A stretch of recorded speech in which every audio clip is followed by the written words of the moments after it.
Happy Friday, everybody. Max Goren here on Next Up on 99.9 The Fan. It's going to be a great weekend, and Paul Ihander will be back on Tuesday. He's away on assignment right now, but when the boss is away, the kids will play, and we're going to hit on all sorts of stuff here this morning on Next Up, starting with the U.S. men's national team coming away, unfortunately, with a 3-2 loss last night against Turkiye. The final group stage game of the World Cup for the Stars and Stripes. And despite the loss, the vibes are quite good for the U.S. men's national team. And that's probably the first time you can say that in a World Cup in a long time, maybe ever. Because ultimately, coming into this game last night, it didn't really matter if the U.S. won or lost. They had already locked up first place in the Group D. By winning their first two matches. And by way of new tiebreakers in this year's tournament, the expanded field, as well as head-to-head being the first tiebreaker in group play, U.S. had locked up first place already. So they lose 3-2. It was kind of unfortunate the way that it played out. Turkiye scores the winner in like the 8th minute of stoppage time. So they nearly held on for a 2-2 draw.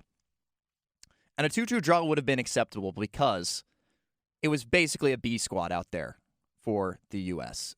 They, again, already locked up a knockout stage advancement, so they wanted to mitigate risk by giving some backups, some more reps, making sure that everybody that had a yellow card did not start, just to make sure that accumulation didn't result in somebody getting suspended as they went into the knockout stage. So I would say for a B team, the U.S. actually looked pretty good.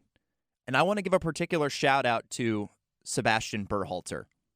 Now, the Berhalter family has caused some strain for the U.S. men's national team, especially in years past. Obviously, his father, Greg, the former manager, they didn't find a lot of success with him at the helm. But he scored an absolute banger to tie this game at 2-2 in the second half and was one of the better players out there on the field. I would say the offense and midfield definitely looked a bit better than the back line. And Matt Turner in goal as well, definitely not the best. There's a reason that he's lost his starting job to Matt Freese. But again, it is important to remember that this is not the main starting squad for Team USA. So they lose this one, unfortunately, can't go. They nearly could have pulled off a win, too, because they had their chances when it was tied 2-2. Christian Pulisic subbed in, still rehabbing an injury. Subbed in the 76th minute, played about 20 minutes. Looked good, had a couple dangerous chances, but they couldn't find the goal to get the win. Couldn't hold on for the draw, so they lose 3-2, but again, ultimately doesn't matter. So it's wrapped up now in terms of group play for the U.S., and it was confirmed during the game that their first knockout stage game will be against Bosnia and Herzegovina. That is going to be Wednesday, July 1st in San Francisco. So that is going to be where they turn their attention, get the main squad back out there, and get prepped to go. But the vibes are still good despite the loss because, again, they were playing with house money in this one. They came into it knowing they didn't need a result. It would have been nice to get one for sure, especially knowing that they had a lot of backups out there. It would have been a little bit of a flex to be able to defeat the team that, coming into this tournament, many expected to be either the best or second best in this group. Ultimately, they end up finishing bottom of the group and not even advancing in Turkiye. And by the way, does anybody know when they decided to switch from Turkey to Turkiye? Because I must have missed that memo. Same with Czech Republic and Czechia. That's just something that happened over the last couple of years, I suppose, and flew under the radar, at least in terms of my sporting news. But still a pretty impressive performance, I would say, despite the loss. And the vibes are good. ESPN's Jeremy Schaap on the lessons that the U.S. men's national team can learn and take away from the loss against Turkiye. I think the most important thing we learned is that Christian Pulisic looks fully fit. Yeah. I mean, everything else, right, was officially meaningless. There were 10 guys starting out of the 11 who were on the bench when the game against Paraguay 13 days ago started. Only Weston McKennie among this team's core of starters was there at the beginning tonight. You know, what we were all waiting for in terms of what matters most going forward was seeing Christian Pulisic in action. He hadn't played in 13 days. He only played in that first half against Paraguay. He comes into the game tonight in the 58th minute, and he was electric. He looked great. He immediately energized the USMNT, and they played very well, I would say, in the first 30 minutes of that second half. So I think that's my biggest takeaway. Christian Pulisic, again, did look pretty good. Hopefully back to full fitness there as he recovers from that leg injury. He is going to be needed in the knockout stages if the U.S. wants to make a run. I think they can make a little bit of a run here. The way that the draw is working out, at least to the quarterfinal. Now, once they get there, they could be facing Spain, which that is quite a step up in competition compared to what they've faced so far.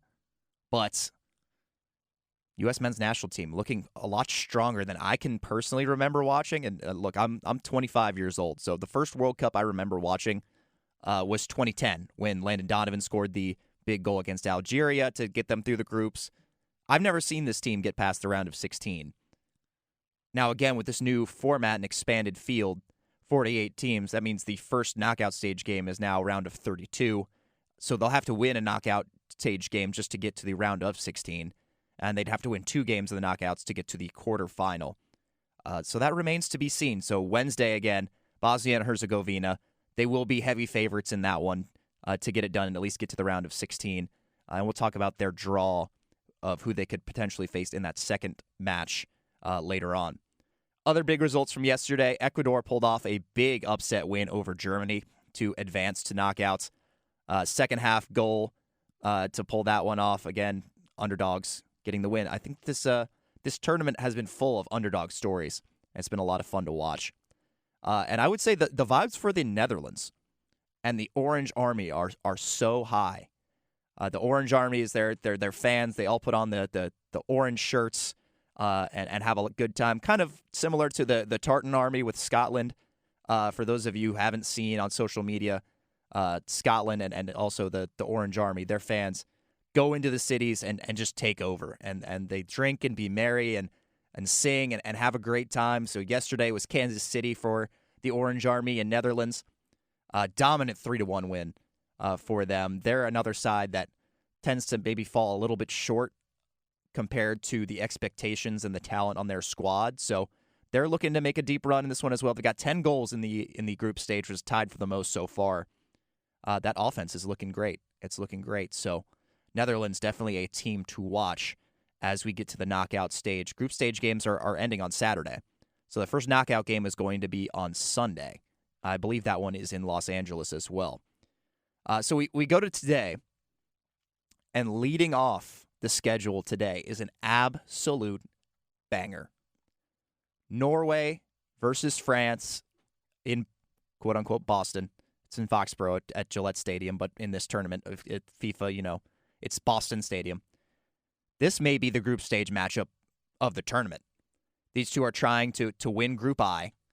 They both have 6 points. Both have won their first 2 games pretty handily.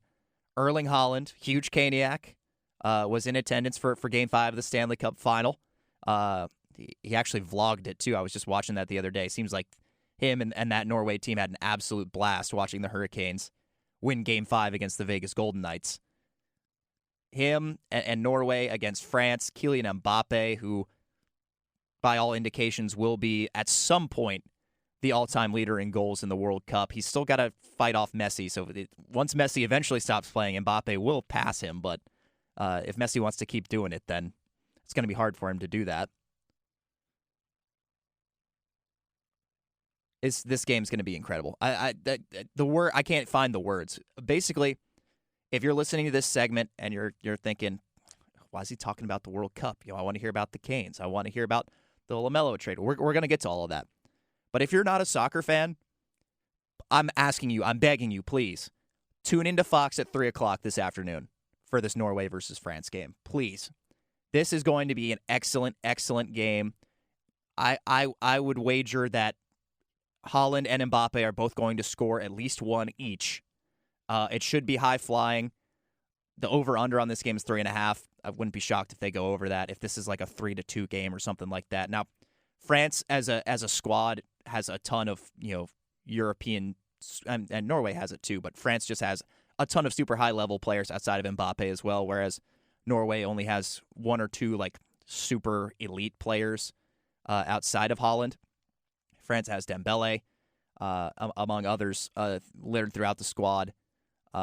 So they will be the favorites in this one, but I wouldn't be shocked if Norway is able to pull it off and win the group here. So, again, one to watch for sure. And then my second favorite team in this World Cup, behind the U.S. men's national team, of course, is also playing today, and that is Cape Verde. Cape Verde is the story of the tournament so far, and so they're facing Saudi Arabia, 8 o'clock. That game's in Houston, and if you want to watch that one, it's on FS1. This is like a 500,000-person population country off the west coast of Africa. They had no expectations of getting through to the knockout stage. And this is actually the good thing about the expanded field. Sometimes tournament expansion isn't the best thing. Like, if you look at the NCAA tournament, like, nobody wanted them to expand. College football playoff, they're getting out of control with expansion. And the group stages, like, there's no more group of death in the FIFA World Cup anymore, just because it's been a little bit watered down in terms of talent level with all these extra teams. But what it does is it allows a nation like Cape Verde, which otherwise would have effectively no chance of qualifying for this World Cup. They've now drawn their first two games. They face Saudi Arabia today. If they win that game, they're going through the knockouts. Now, they could potentially get through with a draw. It's a lot less likely. The top two teams from every group get in, and the 8 best third-place teams will get through as well. Now, if they draw, they would have drawn all 3 games in group stage. They'll obviously have a goal differential of 0. And there will be some third-place teams with positive goal differentials that are going to get through, and teams that have more than 3 points by at least winning one game. So they ideally would need a win. So I'm keeping my eye on Cape Verde, 8 o'clock tonight.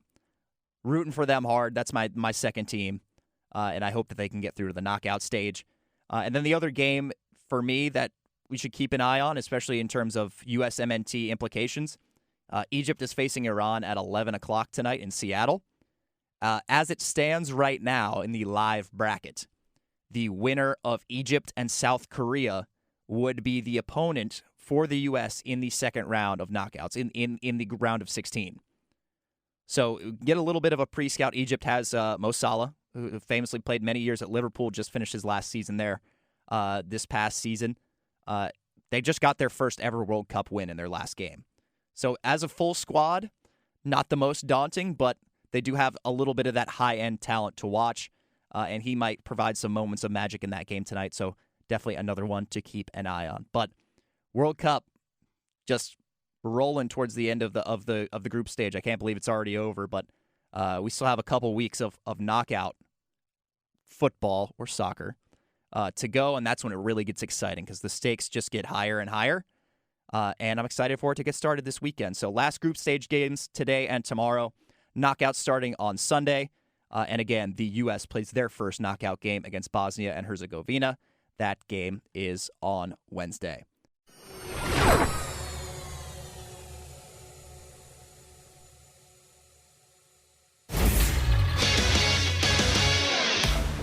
I'm Max Goren with 3 things you need to know right now from 99.9 The Fan. UNC and NC State basketball were slated to play just once this upcoming season in Chapel Hill, but it was reported yesterday that the Wolfpack and Tar Heels will also face off in a non-conference game in Greensboro in December. An official announcement and details on the game are still to come. Speaking of Greensboro, the Carolina Hurricanes released their preseason schedule for the 2026-27 season yesterday, and it features a matchup against the Nashville Predators at First Horizon Coliseum on September 24th. The Canes have not played in Greensboro since moving to Raleigh in 1999. The Durham Bulls are looking to stay hot tonight on the road in Norfolk, where they've taken the first 3 games in a row against the Tides. Bulls coverage is available on 620 AM Buzz Sports Radio, 99.9 FM HD2, and WRAL News Plus, with first pitch scheduled for 6:35 p.m. For all the latest news on your favorite teams, download the 99.9 The Fan app or visit 999thefan.com.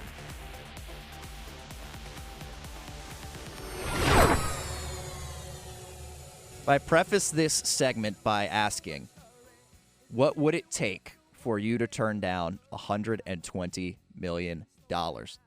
You probably wouldn't do that, would you? Well, you and I, we are not Jason Robertson of the Dallas Stars.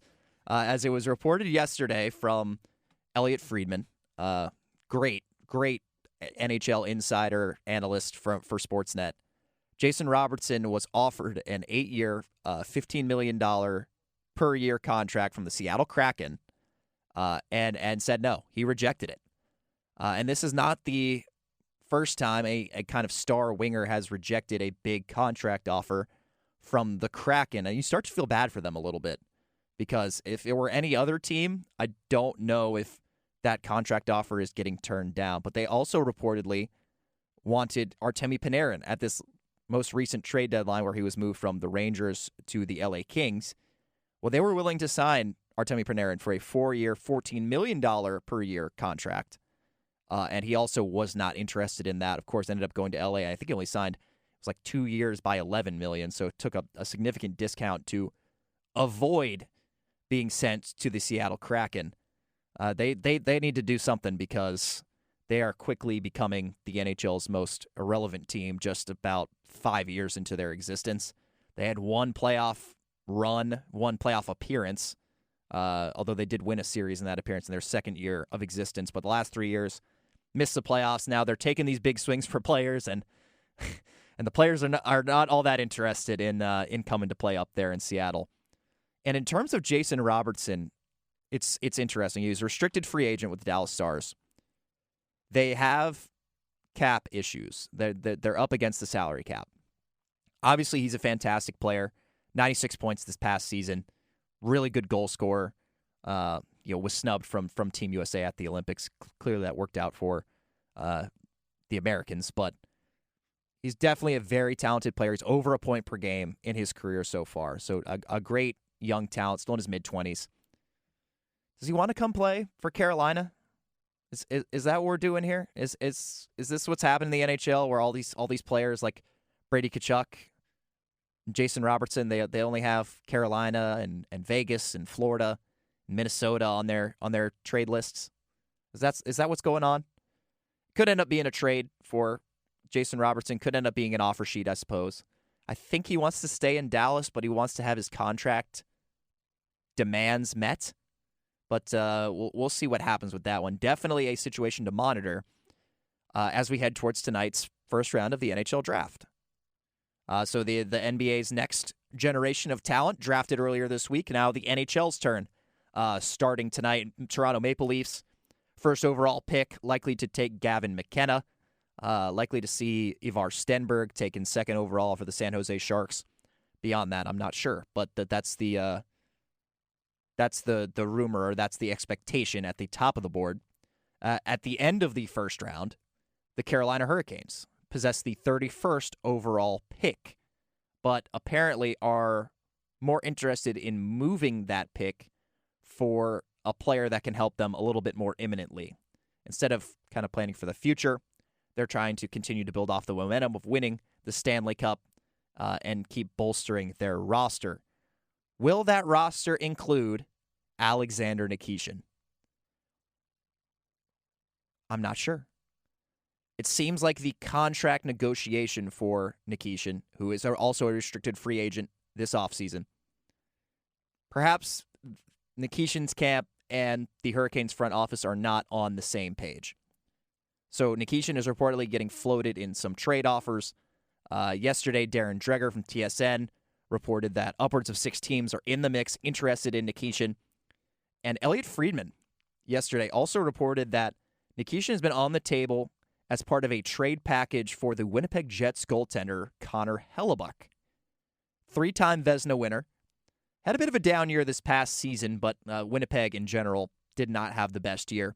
Here is Elliot Friedman on the 32 Thoughts podcast on the Canes, Alexander Nikishin, Connor Hellebuck, and also the potential of Carolina getting involved in talks for Zach Werenski from Columbus. So good thing you mentioned Carolina. Like there's a lot of noise around Nikishin. Mm-hmm. There's a lot of interest in him.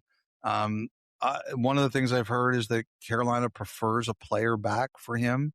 I got to think just because it's Carolina, they got to be looking at Werenski. I think they're definitely looking at Hellebuck. I think the thing is it's going to be interesting because Nikishin needs a new contract. So, I don't know, like, what is he looking for? That's going to be a big one. Teams are going to want to know that. The other thing I think is that, Carolina's got obviously a very late first round pick. I think they're very interested in moving that for the right thing. And the whole Hellebuck thing, as I said earlier this week, I do believe they're serious about him. I don't know who they would like if they had a choice, Werenski or Hellebuck, who they would pick more. But I definitely think they have a shot at Hellebuck. I heard he's interested in playing for them because I heard some interesting stuff about Hellebuck. That number one, that he wants, he really values the next 3 years, and he wants a team that he thinks can be consistently good over the next 3 years. And Carolina, I think, would be one of them. That's got to be good to hear, right? I think it's good to hear that a player of that caliber in Connor Hellebuck, again, has won the Vezina 3 times as the NHL's best goaltender, was the Hart Trophy winner as the league MVP. I think that was just 2 years ago. To hear that a player like that is interested in coming to Carolina, I think it fully now proves that Raleigh has become a destination for big-time NHL talent. And winning a Stanley Cup will do that for your team, but also just the culture they've built and the team that they've put together has a big hand in that as well. He mentions, Elliot does, in that little excerpt there, that he's not sure whether Carolina would rather go after Connor Hellebuck or Zach Werenski. Now, again, reportedly, the Canes have already put an offer on the table for Connor Hellebuck. Now, what that being reported tells me is that Winnipeg does not want to accept that offer because instead of it being reported that they've offered, they would have just reported that they made the trade.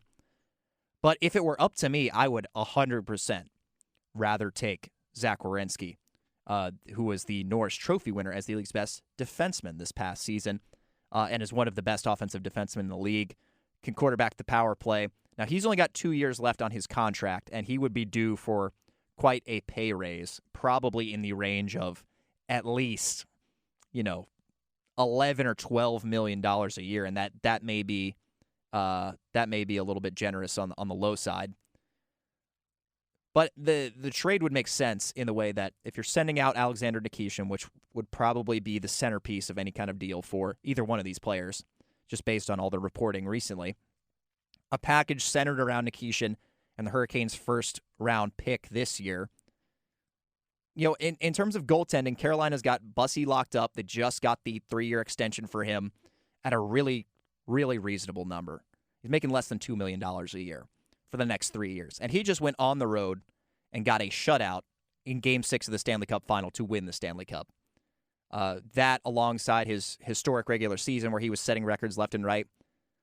As it stands, I have faith in Bussy as the goaltender. And with the Canes' defensive structure, you don't really need a Vezina-winning goaltender back there to have success. They just proved that with this Stanley Cup win. So I'd rather not have an $8.5 million goaltender like Connor Hellebuck.